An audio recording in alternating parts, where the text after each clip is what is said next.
it wasn't my goal in life to become a rich and famous rock star or, become like an arrogant asshole. I wanted to do something important, hopefully, or something of worth.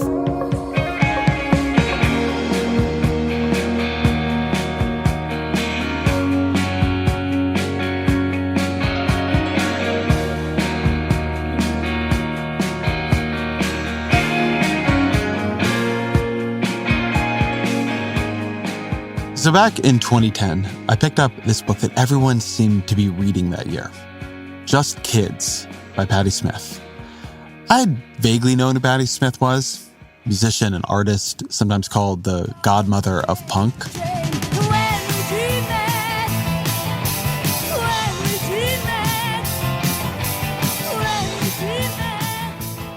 But I didn't really know her. So I picked up the book without any real expectations, and man, did I love that book. One of the few I've read many times since.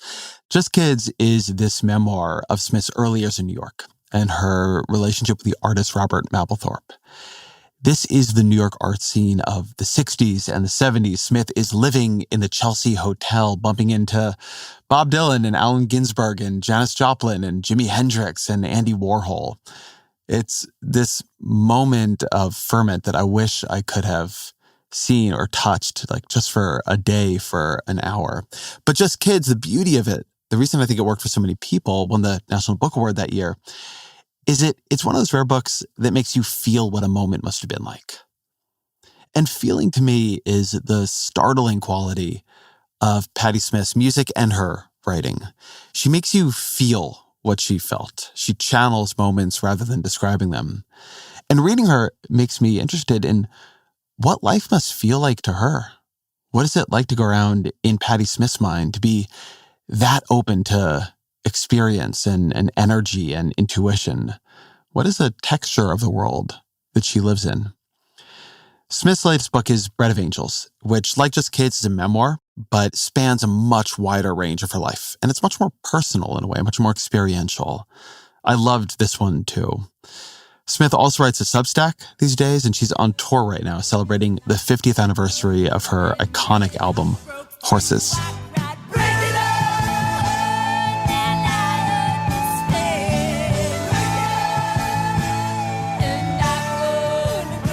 She's someone who has stayed vibrant across many different eras of American art.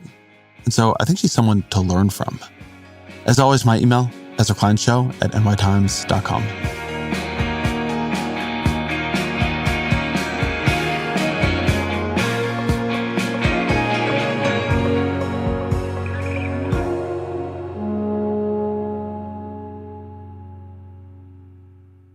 Patti Smith, welcome to the show. Thank you. I'm happy to be here. So you seem like you were a wonderfully unusual child. And I want to begin by having you tell me about the time you spent a morning talking to a tortoise. Well, I suppose I was unusual. And when you're yourself as a child, you don't really understand that. You're just who you are. But I think when I saw Pan's Labyrinth, the girl in Pan's Labyrinth reminded me very much of myself, because she freely spoke to nature, whimsical characters, elves, fairies. And I was much like that. I was very much in contact with other worlds because I was completely open to them.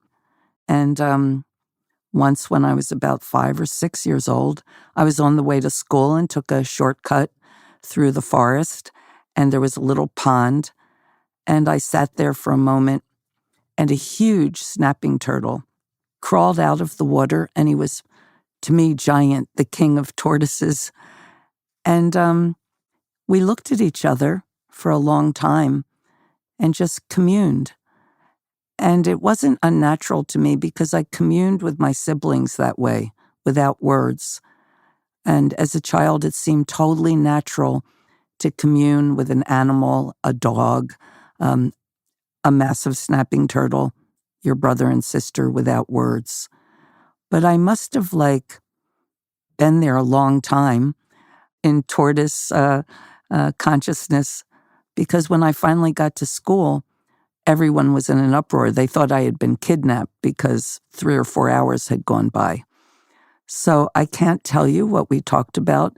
It's always been a mystery, but I can say for absolute certainty that we did have quite a journey together. What did that feeling, be it with tortoises or siblings or others, what does that feeling of communion feel like to you? And are you still able to access it now?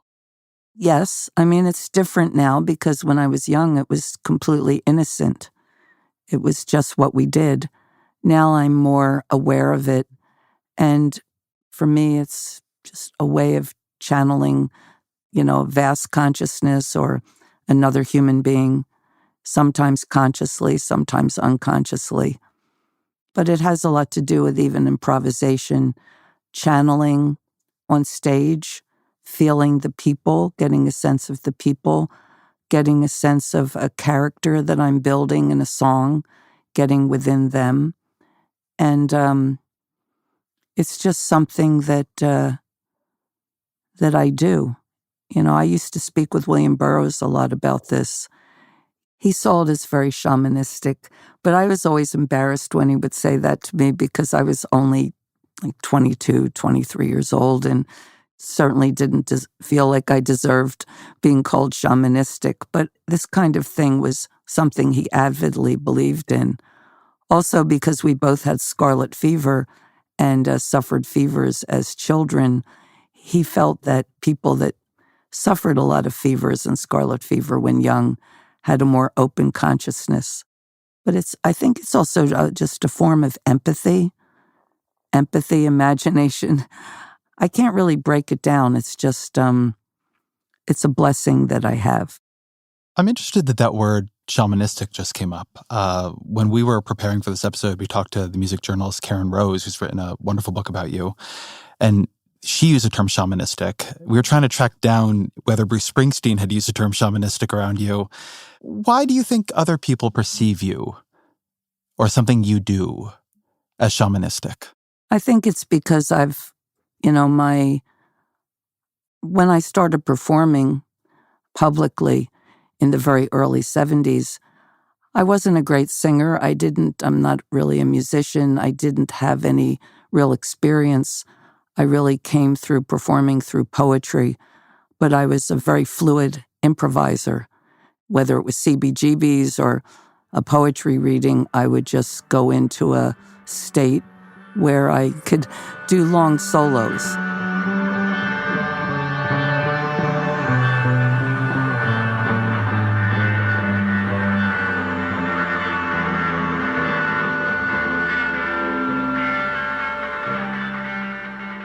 I always likened it to saxophone solos.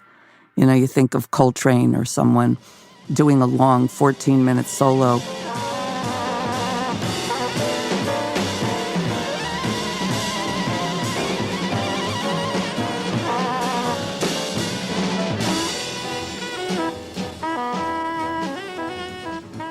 They go out as far as they can, talk to God if they can, and then return. And of course, I always returned. But I'm not very analytical, so I never thought about it. It was just what I did. And that's what people said. I mean, I find it flattering and sometimes, undeserved, but I don't know what else to call it. That story about the tortoise leads to a story that I found very moving as a parent. People at the school are worried about you. You come very late. You get in trouble. Your parents are called. Your mom is worried. She asks you where you'd been. You say that you'd been nowhere. There's a big fight, and eventually your father asks you to show him you're nowhere. Like, tell me about what you showed him and how he sort of knew to ask that. That's a beautiful move as a parent.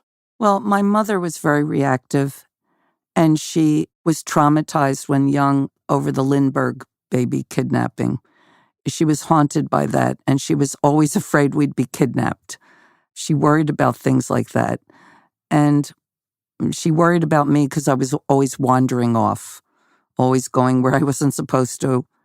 And my father was more open to my ways. But he understood my mother's concerns, so he took me for a walk. I just took him to the pond, and we sat on the rock, and I told him exactly what happened and told him I was talking to the tortoise, but without words, for a long time. And he said, oh, and I said, maybe he'll come out again. And we waited for a while, like 45 minutes, but the tortoise didn't come out. So we just sat there and we didn't even talk. It was such a pretty place. He held my hand. My father was also quite the dreamer. And I think that my father didn't find that very strange. He was a very interesting man and he had a very flexible mind. And we just walked back and he said, all right, I'll just tell your mother that you were just daydreaming and lost track of time. And I said, will you tell her about, the tortoise? And he said, no, let's keep that to ourselves. And we never spoke about it again. You gave an interview some years ago where you said something about your father and his mind that I found quite beautiful. You said that he believed that the mind was a country and you had to develop it. You had to build and build and build the mind. That was his whole philosophy, the development of the mind. What did he mean by that, or what did you take him to mean by that? Well, my father studied everything. He read the Bible, the Old Testament, the New Testament. He read books on ufology. He read Plato and Aristotle. He read Jung, and he was a factory worker. He didn't finish high school, but he was always searching and asking, what is the meaning of life, and asking different people and wanting to spar with, if any religious organizations came to the house, he loved to talk to them, spar with them, see what their ideas were. It's learning. It wasn't basically building like palaces and, his country of the mind was after answers to very unanswerable questions. And he was always probing. Why are we here? Who put us here? What is our purpose? I developed a love of study, a love of personal evolution, even if my goals were different. That idea always stayed with me. You write in your book that you were a very inquisitive kid, which was, inquisitive kids can be a lot for a busy parent to deal with, and that you found your mom having written down some of the questions you ask, and just scrawled in the margins of something where you asking, what is the soul and what color is it? Yeah, I was 1.5. My mother found, because I was a bit precocious, she got me in Bible school very quickly, but they couldn't answer the questions either. So even I was like 3 years old and understanding that I wasn't going to get these questions from other people. I was going to have to figure out the answers myself. You tell a story in Bread of Angels about a family trip to the Museum of Art in Philadelphia and the way it evoked in you the realization that you wanted to be an artist. What did you feel that day? What does the recognition of that calling feel like? It's one of the great mysteries of my life. I was 12. I saw art in books, mostly religious art. And it was the first time I saw art in person. And it was just such an experience, but it was more like appreciating beauty at first, looking at the John Singer Sargents and Modigliani's. But then I went down to this one hallway where there were Picassos. I don't know what happened. There were some Harlequins, some pieces from the Blue period, Rose period, and then Cubism, more attuned to like the Damsel period. Something about seeing these paintings, the Cubist paintings, struck me so deeply, as if I was really struck by lightning in my heart or something. It was completely unexpected, like really love at first sight. Maybe it's because it's multidimensional or something. I don't know, but when I saw his work, that's what I wanted to do. That's what I aspired. I felt it, and it's never diminished. I mean, I was just in Madrid and for the 10th time went to see Guernica. Just went before a concert just so I could sit with it for a little while and see it again. And that's what I wanted. I wanted to be in that world. I wanted to do that. I didn't even know what doing that was. I was only 12. But it suddenly meant more to me than anything, except maybe my books. What does it feel like now to see Guernica? Usually when I see it, I just feel grateful that he did it. You know, I'll look at it in different ways. I've written poems about him painting it. I've deconstructed it in my mind. When I saw it this time, it was more painful because I could liken it to all the images I've seen of the destruction of Palestine, all the pictures of Gaza, all the rubble, all the destruction, all the children dead. And so it was a lot more painful to look at it this time because it struck a rawer nerve. But every time I've seen it, I feel something. It's always meaningful. What strikes me about some of these stories, and a reason I'm always fascinated to talk to artists about the feeling of being called towards art, is that was pretty natural in you. I mean, to be able to feel that at 12, you know, I who have now read biographies of Picasso and, you know, have tried, you know, in probably the wrong way to deepen my appreciation of art over the years, still struggle with going to a museum and walking past masterful works that so many others have felt so much about and not feeling anything. Well, there's nothing wrong with that. I mean, there's books that people love. There's movies that people love that I feel nothing for. I don't think that there's any rules and regulations that way. We're drawn to what we're drawn. In life, I was drawn to books at 3 years old. I saw books, saw my parents reading them. That's what I wanted. I wanted to read. I begged my poor mother, who was a waitress who never finished high school, to teach me to read. But my siblings weren't like that. My friends weren't like that.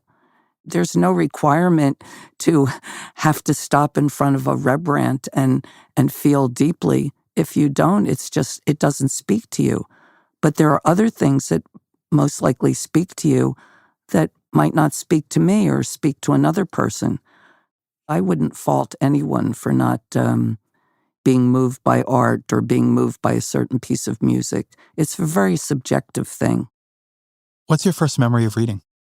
Well, my first memory of a book was I was fascinated with this red book my mother had. It had red silk binding and gold stamping.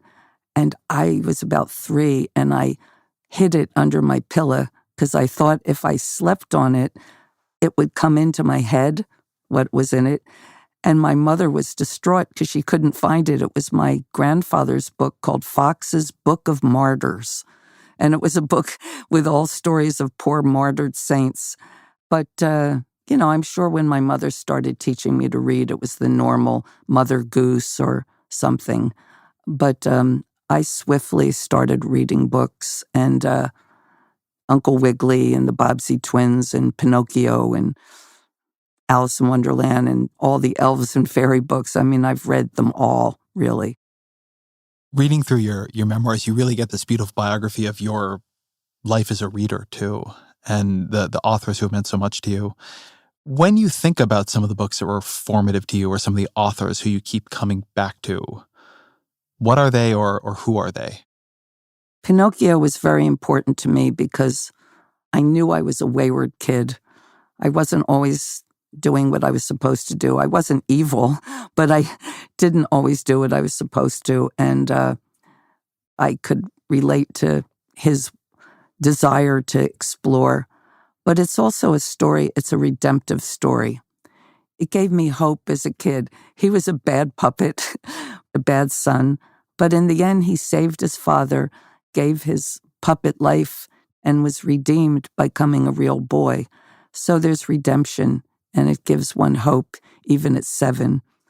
And I love Peter Pan, of course, because I didn't want to grow up, and so that was hope of a new place, Neverland, where you didn't have to grow up. And when I wanted to write, but really wasn't sure if I could ever write, reading Little Women, of course, Jo March was an early hero, a girl who wrote. A girl like me who was sort of a tomboy who didn't like the fuss and feathers of being a girl and wanted to be a writer. So I was very lucky to have many books to help me on my path. I remember as a kid getting a book that had the fables and stories I knew, but it was an older version of them. And realizing with a thrilled delight how much darker and more menacing and more grotesque they often were. And now I find myself reading to my children. And when I read them today's books for their age group, they're very funny and they're, toilet jokes. And then when I try to go back and read them, the classics that I remember reading or being read, it feels somehow so culturally different. The Greek mythology and things that I was reading.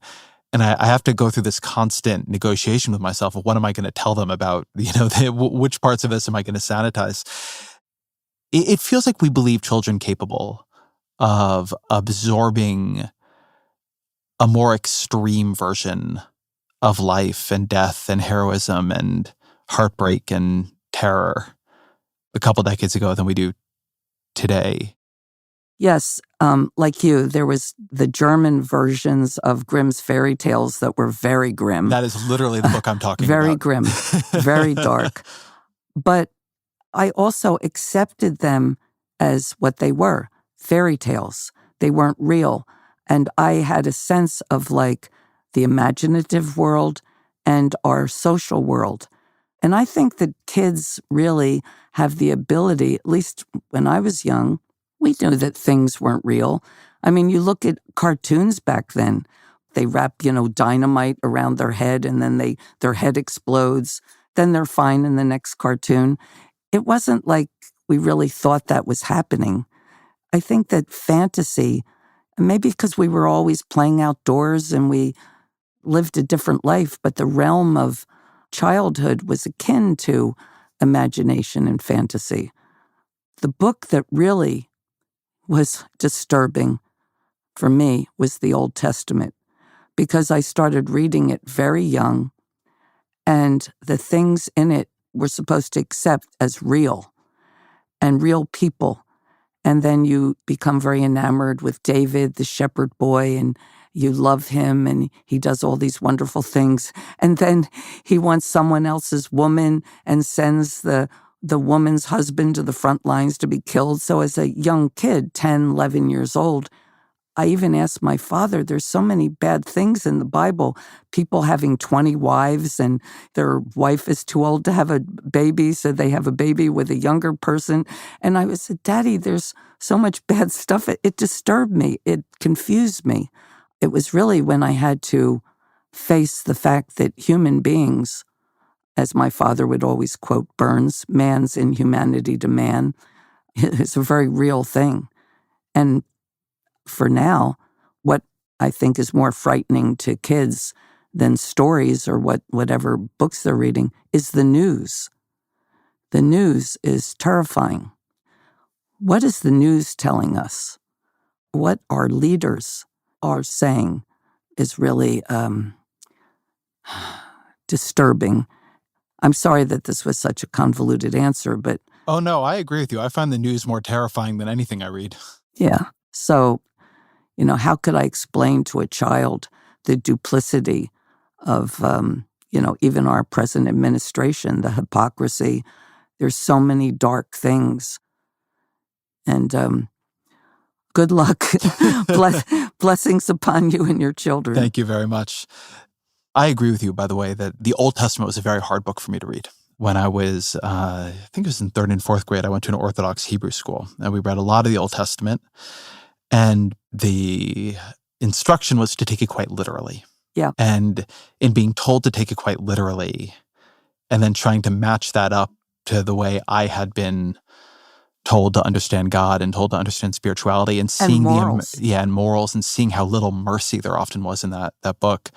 It honestly put me off of religion and spirituality for quite some time. And I was young, but to match those two things up was already too difficult then. It's interesting because we both suffered the same kind of, questioning. And it wasn't frivolous questioning either. It wasn't rebellious. It was true thinking. Deeply earnest. Yes, deeply earnest is a good way to put it. Let me stay on not the religious side, but the fairy tale side for a minute. You read about this book of Irish fairy tales that belonged to somebody you had cared about when you were young and who passed away. Your sister returned it to you or found a version of it for you as an adult. And a passage of that book that you write about said, "All desires save one are fleeting, but that one lasts forever." That was the desire for wisdom. And when that character is asked what to do with that wisdom, he says, "I would make a poem." I know. I just love that so much. Well, I read that, and having read your memoirs, that almost felt like your whole path. Well, that passage, that little section of that book, I used to ask a very old Irish woman, the great-grandmother of a neighbor named Aggie. I would ask her to read me that over and over, which she did. She didn't mind at all. And I had forgotten it. I'd forgotten it because after 5 years old, when she died, the book was disappeared and I never saw it again. And truthfully, I'm ashamed to say that I had totally forgotten the passage. And when my sister researched, found the book and sent it to me, when I read that page, I felt almost like I had been hit in the stomach or something. It was very powerful, like I reverberated right back to that child and remembered how it made me feel. Yet I didn't really know why. It's another one of these great mysteries. Why did that particular passage strike me so much when I was kindergarten age? But it did. And it probably, as you said, had something to do with, it's one of the main stones on my path. I think so many people would hear that and think, if you had all that wisdom, why of all things a poem? What can a poem contain? And my sense is that you do have a sense of why a poem and what a poem can contain. So why a poem? It's like the bread of life, a poem. I mean, I'm not an analyst. I can't really break these things down. It's just that for me, true poetry, I think, is the hardest and the highest thing to write.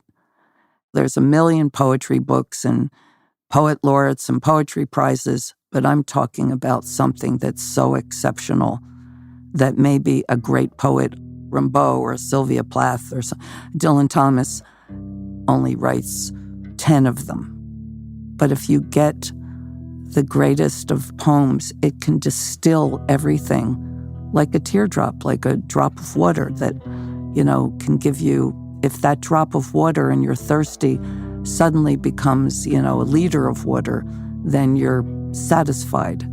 And that's what a poem can do.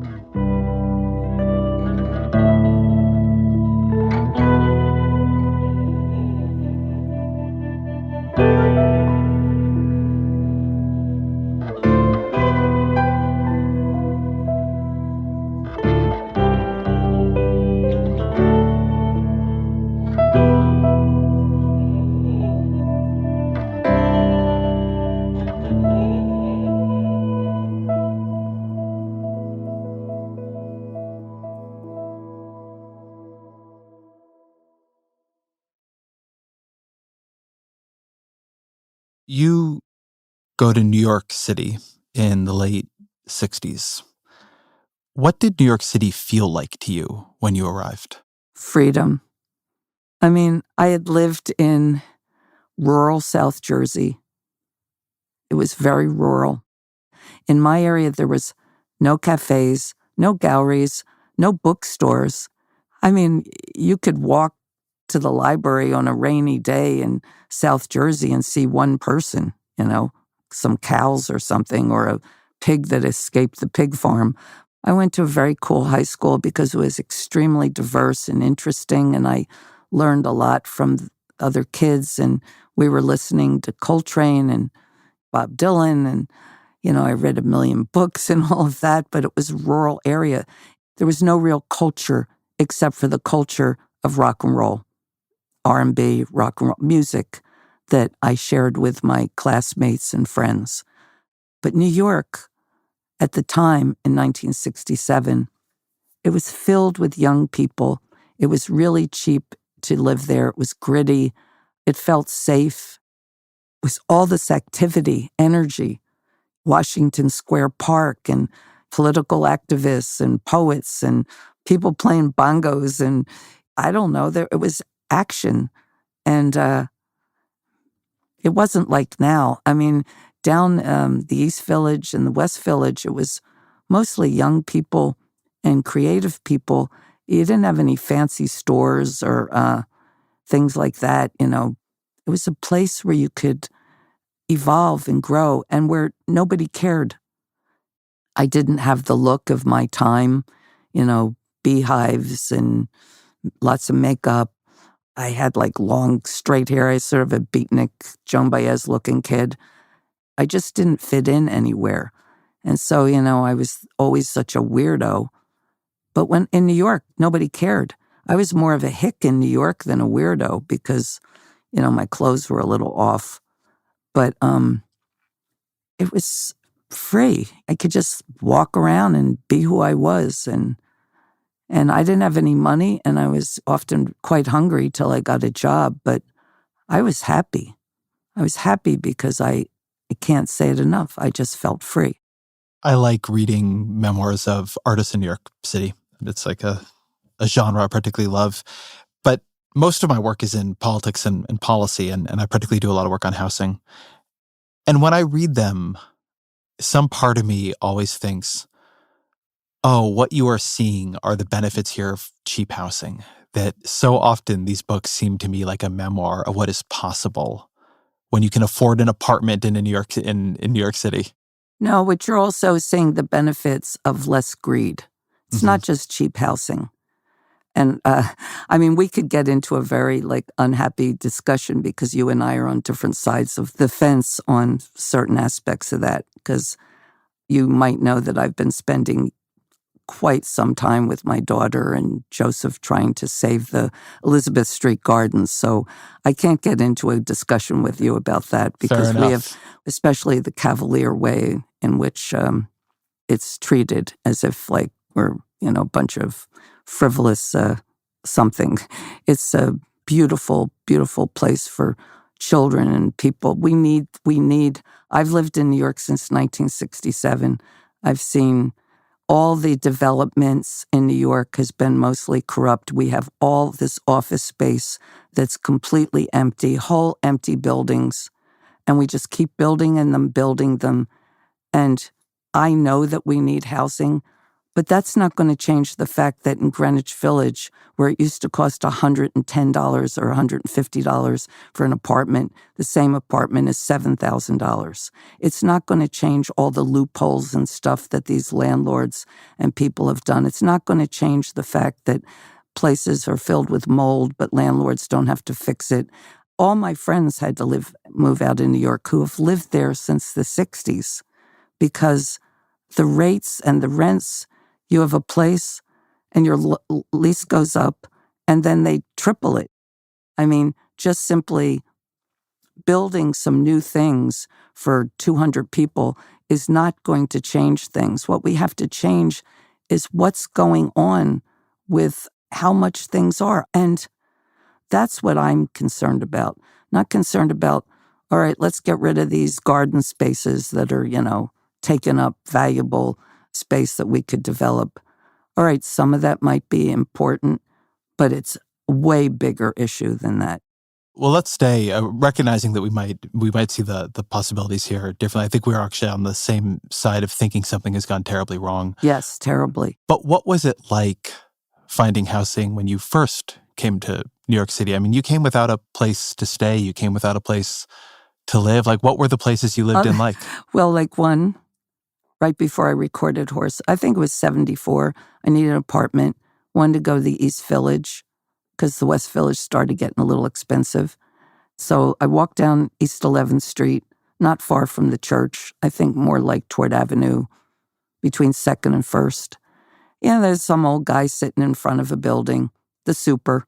You always knew the super. The supers were always there. Mm-hmm. Do you have an apartment? Yeah, I got one. It's on the 6th floor. Go look at it. You know, you have to walk up 6 floors. It has a tub and kitchen. There's cockroaches all over the place. But you could fix it up. Go back down. How much? 150, but I need 2 months. All right, I'll come back. You shake hands. And, you know, you got an apartment. That's what it was like. And it was a shithole. But it was your shithole, and it was up to you to fix it up. And there was a lot of abandoned buildings or things, and people squatted, or else they would pay cheap rent, and they had cold water flats. They didn't have electricity. And these artists slowly started making them better, making them nicer, making them livable. And then eventually they'd get priced out. So this is what, sadly what happens. But it was great then because, you got the rats and the cockroaches and the mold or whatever. But, if you were resourceful, you could work with that. But you could get a job as a waitress. You could get a job in a bookstore, pay your rent, and have at least enough to eat. And, I'm living in this world. I'm not fantasizing about living in my old world, but there were some aspects of it I do mourn. Some of actually the innocence and the possibilities.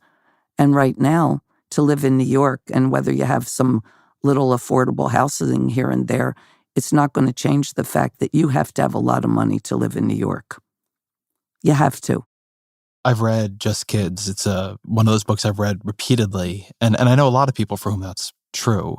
And one of the reasons I think is that a lot of us, we sort of wish we had been there in that moment. It feels like a moment that was special. And you actually, your books sort of evoke it. They allow you to feel it. But it was a scene. It wasn't just there are a lot of moments, but that one was a scene. And you describe it as, quote, looking back, the burgeoning scene was breathtaking. Art rats embracing, then breaking apart. A vast cultural history scurrying into the future with speedy and productive energy. What to you made that moment? I mean, we've talked here a little bit about New York at that moment, but why was the artistic moment so generative and now so legendary? I think it's because it was a very pivotal time.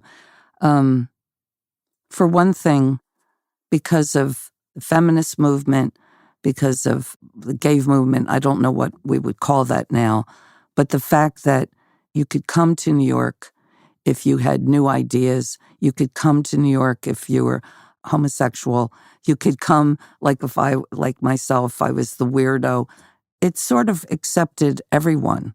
It was really like the Statue of Liberty was our girl, because so many kids in America were disowned by their families for being homosexual, wanting to be a poet, wanting to be an artist. That wasn't an accepted profession. You could be disowned for wanting to be an artist or a poet, let alone having a sexual persuasion that was against anything they believed in. And so New York was filled with misfits, people that weren't accepted, including myself or Robert or Jackie Curtis. There's so many I could many of them dead, but so many people, so many gifted people, so many tragic people at the same time. And what had brought us together, I think it started with music. We were all listening to the same music. I mean, whether it was, the Sgt. Pepper,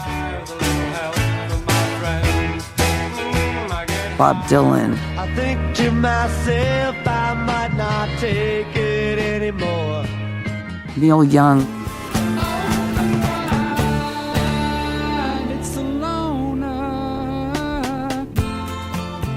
Janis Joplin.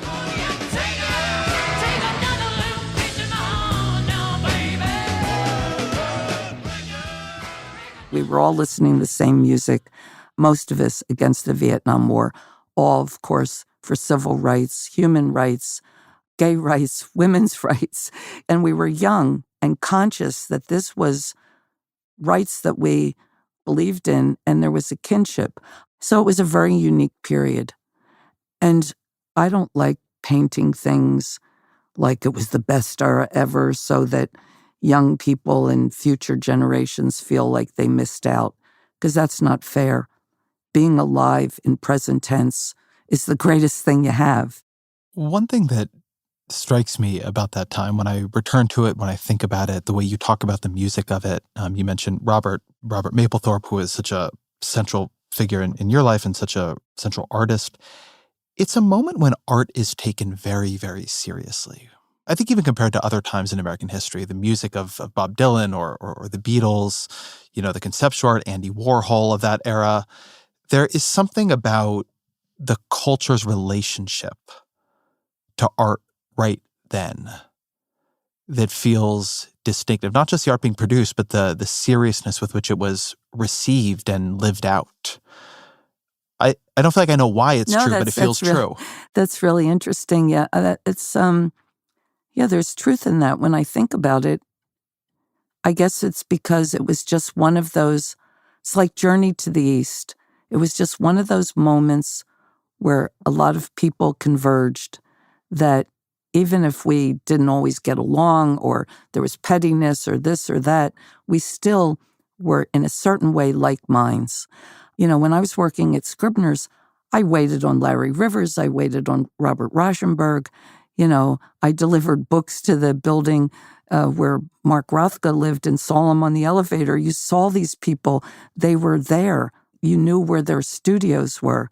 Jimi Hendrix's studio was across the street from where Lee Krasner and Jackson Pollock painted. Art was everywhere. Andy Warhol ate in the same restaurants as we did. We all commingled more. I sometimes joke that, Janis Joplin was staying at the Chelsea the Hotel when I lived there. We dressed similar, only she had feather boas, and we lived in the same hotel, only hers, she had a bigger room. She had a suite of rooms, and I had the tiniest room. Other than that, we were all similar. We dressed similar, we listened to the same music, we had the same references, and art was like the jewel in our crown. I just had this other thought that might be far-fetched, but, we were from the generation that had President Kennedy and Jacqueline Kennedy. I mean, when I was a kid, Eisenhower was president.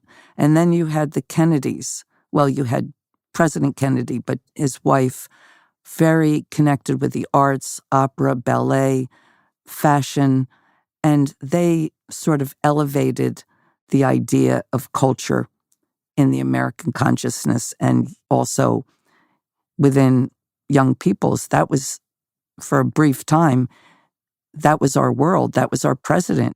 Behind the storm of daily conflict and crisis, the dramatic confrontations, the tumult of political struggle, the poet, the artist, the musician, continues the quiet work of centuries, building bridges of experience between peoples, reminding man of the universality of his feelings and desires and despairs, and reminding him that the forces that unite are deeper than those that divide. It did something. It did something. It was at least a subconscious influence. But I also, like I said, I sometimes, in talking about all of this, don't ever want to seem like the time that we're living in is like end time or something. New things are being done constantly. New books are being written. New films are being made. And I always pin my faith on youth. What was Andy Warhol like? I didn't particularly like him so much when I was younger. But I really appreciated him, especially when I was older, like his Last Supper series I thought was brilliant. But that was a world that really didn't interest me. It could be a very competitive and petty world where a lot of really interesting work came out of. It just sometimes, the atmosphere felt very high school to me. I was more of a Holden Caulfield kind of kid. I really was. I used to think of myself as Holden Caulfield at the Chelsea. I was just like a gangling St. Bernard jumping into the Chelsea Hotel, and there was hierarchies of people. But that's a whole other subject. Well, you come in and you come in, as you say, a sort of Holden Caulfield figure, and you're then known by others as the poet, and you become a very famous musician and you release records. But I've heard that you'll describe yourself as a poet and as a performer, but not so much as a musician. So I'm curious about your sense of your own identities in that period. Which ones you adopt and which ones you don't. I never in my life consider myself a musician. I don't deserve to be called a musician. I don't think like a musician. I don't apply myself. I can play really good and really loud feedback.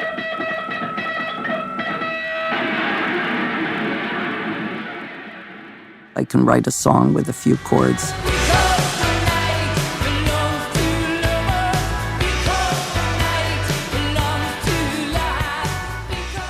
But I'm not a musician. My kids are musicians. My husband was a great musician.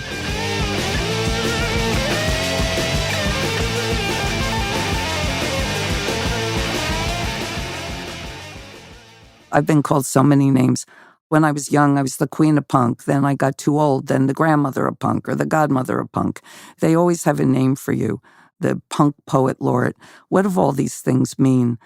I always tell people, you want to call me something, call me a worker, because that's what I do. I work every day and try to do the best work I can. I don't say I'm not a musician out of modesty. I'm just not.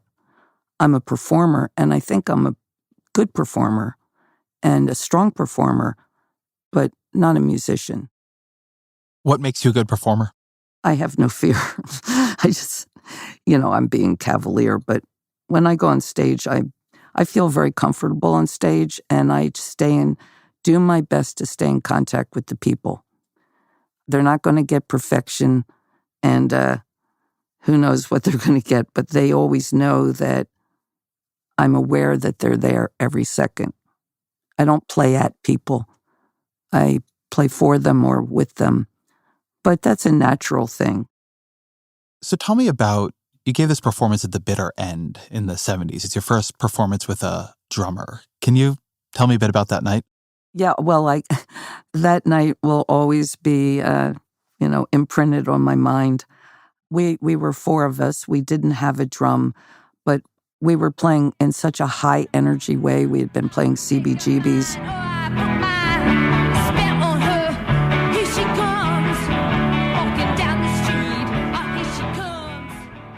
And it was really time for us to get a drummer. And we finally got one, J.D. Doherty. He was only with us for a couple of weeks. And we got a job at the Bitter End. And it was our debut as a drummer, so it was going to be quite exciting.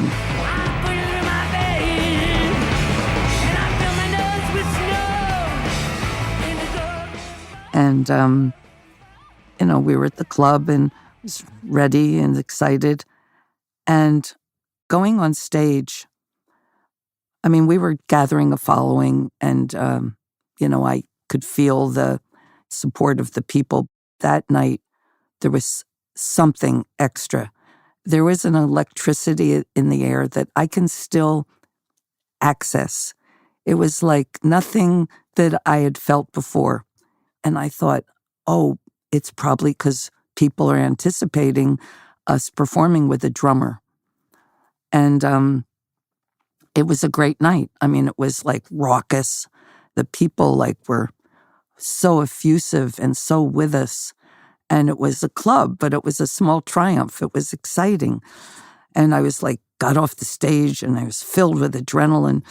And, I get backstage and I hear this voice say, any poets back here? And I was like, I turned around and I went, I hate poetry. It was Bob Dylan. And I mean, loved Bob Dylan, loved him. He was like one of my greatest influences. And there he was in front of me. And two things. One, I thought, oh, that's why it was so exciting because Bob Dylan was there. But I don't know why I said that. It was like such a I felt like a teenage boy, you know. It's like when you act mean to a girl because you like her or something. And he just laughed and we like circled around. I always said we were circled around like two pit bulls, you know, circled around like sort of sizing each other up. But Bob Dylan never went to see anyone. So it was quite a privilege. But I was like, you know, I was such an upstart. I couldn't even act grateful or anything. I was like, you know, so what? You're here, so what? I think that he understood. He was somewhat like that himself, you know. After that, everything just like went at 78 speed because he really, for some reason, you know, I felt him in our corner. So that was quite a night. And it was only a few months later that we recorded Horses. 1975 was one of the fastest moving years of my life, I think. And it's nice now to be celebrating it. 50 years, that was half a century ago that night at the bitter end, and then recording Horses, and then going out into the world, and still here. What has it been like to be out playing that album again? You know, I'm a person that keeps my favorite thing is the thing I haven't written, the next thing. But I understand what my task is when we perform it. The record has a lot of meaning to a lot of people, and we do our best to give it to them every night, not by rote, but like all over again. And it's challenging too because I do it basically chronologically, and I have to open with Gloria. Jesus died for somebody's sins, but not mine. So you have to step on the stage and start with Gloria.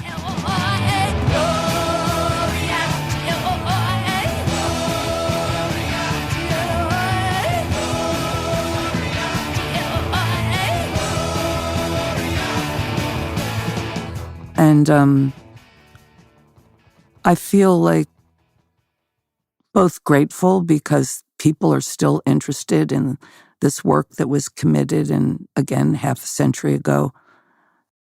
But, you know, there's a lot of joy, and even sometimes on certain nights, it's sorry.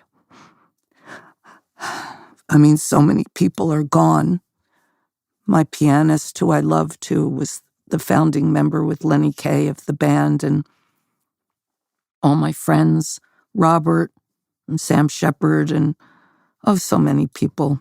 And all these people, sometimes my brother, who is the head of our crew, and sometimes when we're doing these songs, because they were all there then, they come back, you know, like with such force. And sorry. But despite that, I feel also the joy of celebration and happy to be here, happy to be physically able to do it, to feel my voice is strong and that I can give the people, you know, each night as authentically as I can, give them the experience of the record as a new experience every night. I want everyone who comes into the night wanting a special night, leaving feeling that it was a special night and not just another night on the road.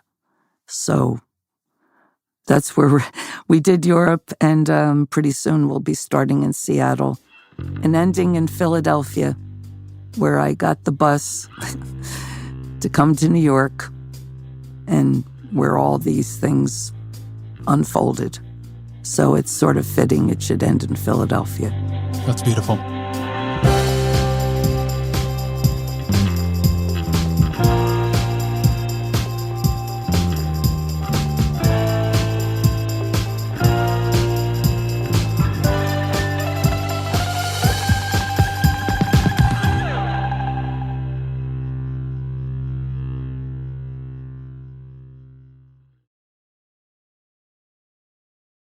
So you become big as a touring performer. I'll use the term. You have these big records. You're touring the world. You have stadiums, and this gets us to out of sort of the Just Kids book and into your newer book. But you decide to leave that behind to move to Michigan with your partner and raise a family. That's a quite rare decision to walk away from that kind of fame at that moment. And you have this line that I've been wondering about. You say that after a time, if not prudent, one reaches a point of being unrecognizable to oneself. What about you or about your life had become unrecognizable to you? Well, I was getting quite popular in Europe. You know, you play in front of 40,000 people and you get off the stage and you're like wired up, and it was exciting. I loved rock and roll. I liked being a rock and roll star for a while, but it wasn't what I aspired to. I wasn't evolving as an artist. I wasn't writing anymore. I wasn't evolving as a human being. I'm not criticizing anything. I'm just simply saying this had to do with myself. It wasn't my goal in life to become a rich and famous rock star or, become like an arrogant asshole. I wanted to do something important, hopefully, or something of worth. And I felt like I had to really, reassess who I was, what I wanted to do. I left public life behind so I could really get a sense of who I was, what I wanted, and to evolve as a human being and to be with the person I loved. And it was a very difficult decision, very difficult, even painful, but I've never regretted it because in that next 16 years, I did evolve, which is also painful because evolving, you have to shed a lot of things and you have to reassess, who you are, what you have done, where you've been careless, how you can be better, and get a more empathetic sense of the world, the people around you. So it was a long learning process. So you open the book Bread for Angels with these sentences. You write, "The pen scratches across the page. Rebel hump, rebel hump, rebel hump. What do these words mean?" asks the pen. "I don't know," replies the wrist. Throughout the book, you keep coming back to those words, rebel hump. And it's clear from the way you do it and the way you write that you don't know yet what they mean, but they feel like something to you, feel like something so strong that they end up being the refrain of this entire work of art. So when those words came to the wrist, what did they feel like? How did you know there was so much life in them? I didn't. I started writing it in this fairly obscure hotel in Nice, looking at the Bay of Angels.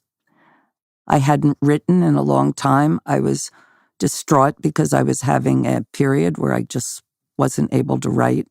And all of a sudden, I started writing, and they were the first, that's what I wrote. So I didn't question it. I sensed that it was something. I just knew that it had worth. And as I wrote the book, it kept revealing to me aspects of what it was. There's a passage from that book I'd love you to read. It starts, "We waged the fever of disappointment." We waged the fever of disappointment, the realization that yesterday's crumbling tower was not a fantasy, that like the Prince of Aquitaine, one is hurled and drawn like a human tarot card. How can we leap back up, get back on our feet, grab a cart, and start gathering the debris, both physical and emotional, crush it into small stones, then pulverize them, and as the dust settles, dance upon it? How do we do that? By returning to our child self, weathering our obstacles in good faith. For children operate in the perpetual present. They go on, rebuild their castles, lay down their casts and crutches, and walk again. So I love that crush it into small stones, pulverize them, and dance upon the dust. And it makes me think of something you did in your own life where you give up the life of a rock star. For a lot of people who do work that happens in front of an audience, whether a writer, musician, or performer, podcaster, it's very easy as you become more successful to measure how good the work is by how big the audience is. Oh, I never think like that. Tell me about not, because I'm sure you know many people who do, and I'm sure there was seduction in that for everybody, right? I mean, that's some kind of a measurement the world is giving you back. How did you stay connected to the voice inside of you about whether the work was great as opposed to the voices outside telling you I'm was great? really, that's not hard for me because I'm my roughest critic, really. And I've never measured my worth by performing because it comes natural. It's my job to do a good job and, connect with the people. I don't measure myself by the amount of adulation, nor discord or hatred or anything. I don't let those things affect me. I don't measure how good my work is by what a critic says. I just do my job, and I perform for the people. I just want to do something of worth. I want to write a book as good as Pinocchio. I want to write one book where I can look at it and go, this deserves the trees that were sacrificed for it. Do you feel that way about any of the books you've written? I think that in all my books, there's some really good things. I can't say I wrote the perfect book. I'm still trying. Oh, I think it would be horrible to know internally that you have done the best work you can do. That would be a kind of death. Yeah, it would be. You're right. So let's say no, I haven't made it yet. I'm still trying. You write about your life in Michigan. You write, our life was obscure, perhaps not so interesting to some, but for us it was a whole life, sometimes challenging, yet I could feel my own evolution in slow but real time. It was painful, as though scrubbing centuries of skin ash debris from an unearthed vessel coming at last into its own. Rebel hump, rebel hump. Right there in that passage, what are those rebel humps? Well, I think that's more of a cry for where are you, Because the rebel hump, it's many things. Some of the things that I found troublesome about myself were part of the rebel hump. Sometimes when I had a small victory, the rebel hump glows or shimmers. Some aspects of the rebel hump you want to shed, but the essence of it, which for me is probably one's deepest creative source, one's imagination, and sometimes we feel abandoned. Even in the New Testament, you have Jesus feeling abandoned by his Father. We all feel abandoned by our muse, many, many different ways. And it's a very painful thing, even if you know, because you have great faith, you aren't abandoned. But the feeling that you feel abandoned is painful. And it's a hump that you have to get over. What is that work like for you? If somebody's listening to this and they want to be a writer, what is the work of becoming better as a writer? Well, I always tell people it's like a muscle that you have to exercise every day. I just write every day. When you're young, you think, oh, you're going to smoke some pot and write a poem. It's not like that. I learned in the 80s when I left public life, I wrote every single day. I struggled. I'd write the same paragraph 10 times because I wrote everything by hand. But I got to the point where I could not write. That's when I think you're a writer, when you can't not write. I could imagine life not performing, not singing, not drawing, not doing many, many things in life, but not writing. I could not imagine not writing. I always think there are two sides to writing. We always focus on what gets written, right? What comes out of the person. But there's also what comes into the person. You have a lovely quote where you say, that is something I can do, sit quietly, go elsewhere, and not return empty-handed. How as a writer do you not return empty-handed? How do you create what to write with? Well, because I study a lot and I research a lot, and think a lot. I'll want to write a mystery story about Kyoto in the 17th century, so I'll do a lot of studying, and then maybe months later, I have all of the material in order to write some type of fable or something, because I've consciously studied. But other things, like in this book, in Bread of Angels, when I was sitting on in that hotel on the little balcony at the Bay of Angels, I had nothing in mind. I just somehow was so demoralized and so tired, and I was just looking out at the bay in a sort of circular, and I was receptive, and I was given. I was given the words to start the book, and then when I was struggling to finish the book, I finished a tour in Paris and I had several days off. I just decided to go there again. And I went there again, all the burdens and all the beauty sort of floating in that water. And I just wrote it out. And I finished the book. But this was one of those rare moments where I began and ended something in the same place. And it was just for me, just even thinking about it makes me feel very privileged. Those things can't be planned, nor can they be pushed. So the way you said it was very nice. How does it come to you? Some things come to you, other things you labor for, you study for. But this other magical realm, you can't really summon it. You can't demand it. It will come to you. It's like you cannot petition the Lord with prayer. You get, it's like Jim Morrison was right. You can't petition it. You can't say, great, mighty Bay of Angels, give me the words. I was just given. I was generously given a gift. There is a mystery to the process. I said a second ago that I always think there are two pieces to it, the what comes in and what goes out. And that's actually not entirely true, because there's this thing that happens in between those two. But some kind of processing of it all has to happen in the middle. And I don't understand that process in myself. Something happens and then there is what to work with. But it's not exactly what came in, right? I'm not a camera. That's the part that I find the strangest. I've become much more respectful of it over the years, but I still would not say I understand it. That's beautiful, and it's the same thing. It's sort of alchemy, that sort of miracle area, that unspoken thing. That's our alchemical, I don't know how else to say it, because in alchemy you take all of these elements and produce something else. It could be gold, but it could also be some wisdom or some enlightenment or just understanding of your own material.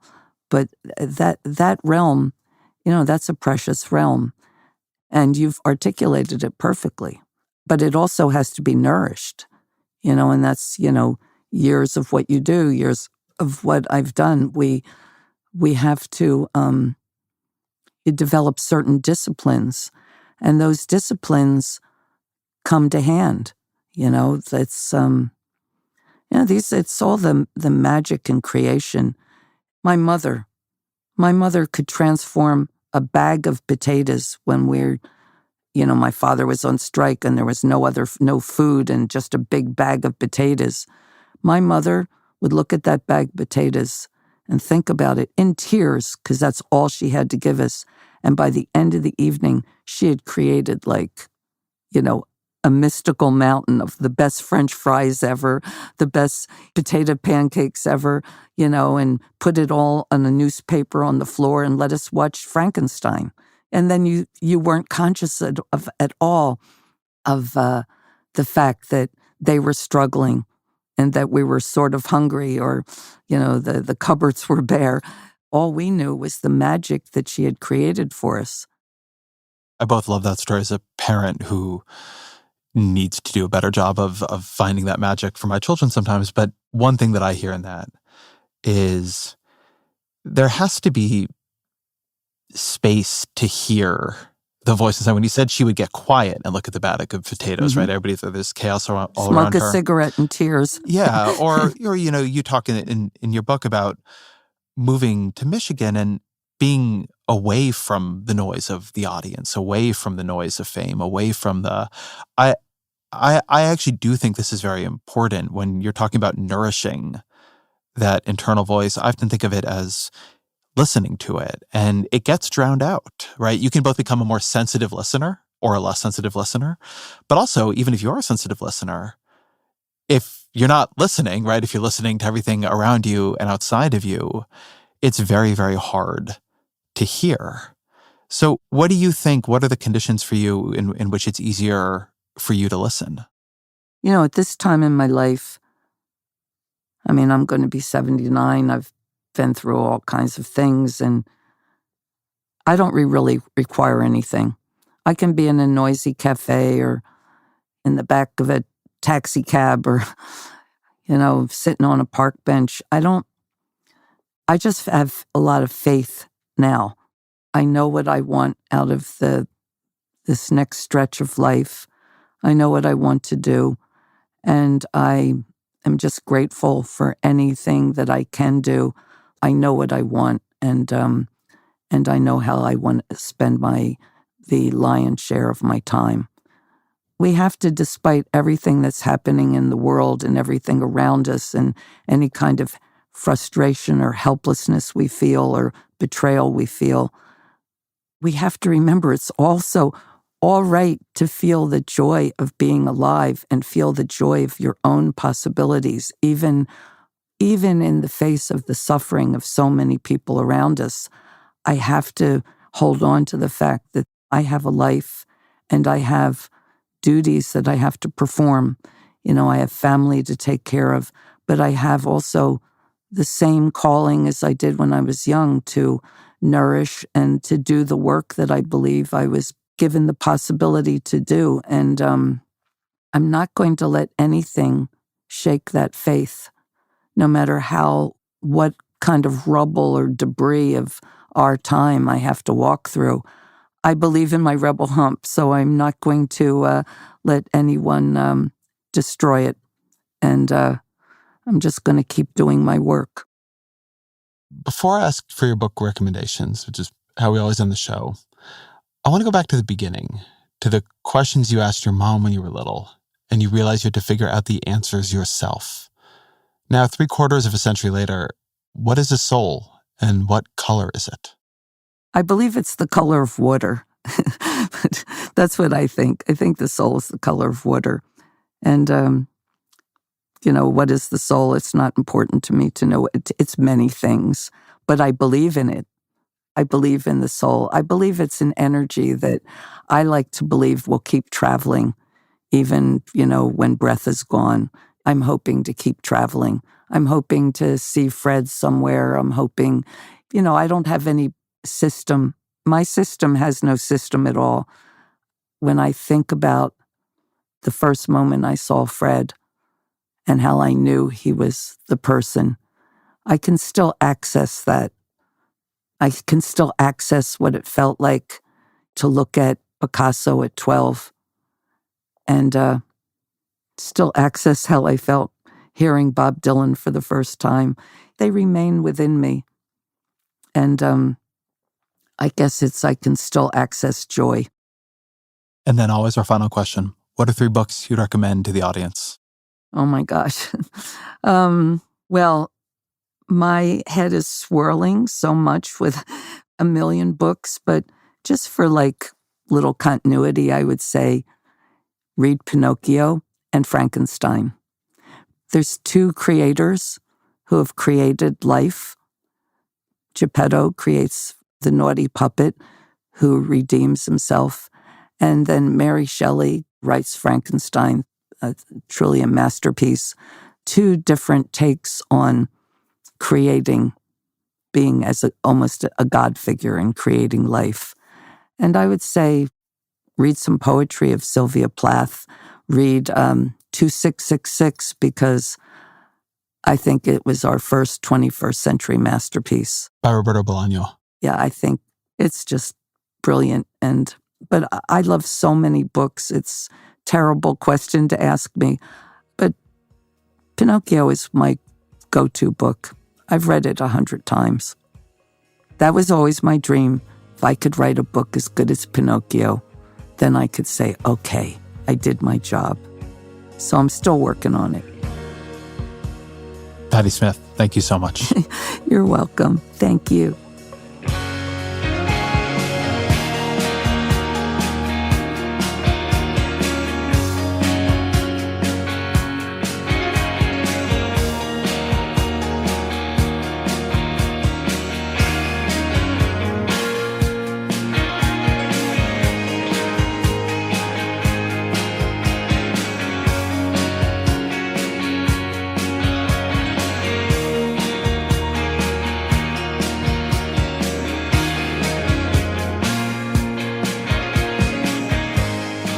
This episode of This Recline Show is produced by Annie Galvin, fact-checking by Michelle Harris.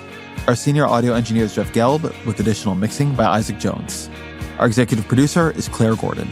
The show's production team also includes Marie Cassione, Roland Hu, Marina King, Jack McCordick, Kristen Lynn, Emma Kelbeck, and Jan Kobel.